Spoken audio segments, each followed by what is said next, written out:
Turkey's state media says 3 people have been detained and are being questioned about Friday's suicide attack on the U.S. Embassy in Ankara.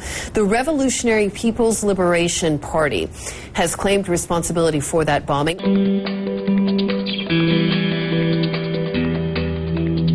An extreme left-wing Turkish terrorist group has claimed a suicide attack on the U.S. Embassy in Ankara.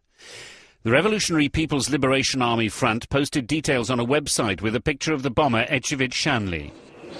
A Turkish security guard and the bomber died in the blast. Investigators say Şanlı had travelled from Germany and was armed with high explosives and grenades. 3 people have been arrested. The group is virulently opposed to the United States and accused the Turkish Prime Minister of being a puppet of Washington.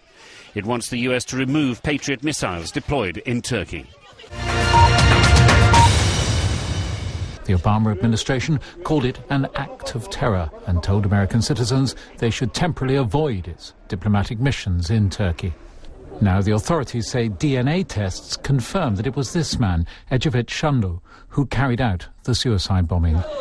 Seen here in front of the flag with his arm raised, he was a member of a radical Turkish Marxist group called the Revolutionary People's Liberation Front. It has now admitted responsibility for the attack. The group is outlawed, strongly anti-American and anti-NATO. It's carried out a series of attacks over several decades and killed leading political and military figures. As people in Ankara digested reports of this latest attack, news came of the arrests, including, it said, of a person who'd obtained the ID used by the suicide bomber. The authorities said earlier that Ecevit Şanlı had been outside Turkey after being released from prison and recently returned to the country using false papers.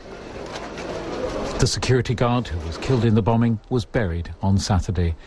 There's speculation that the attack may have been in retaliation for an operation against the Revolutionary People's Liberation Front last month, in which dozens were held.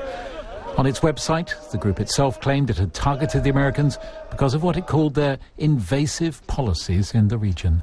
The US has said its strong relationship with Turkey will not be affected.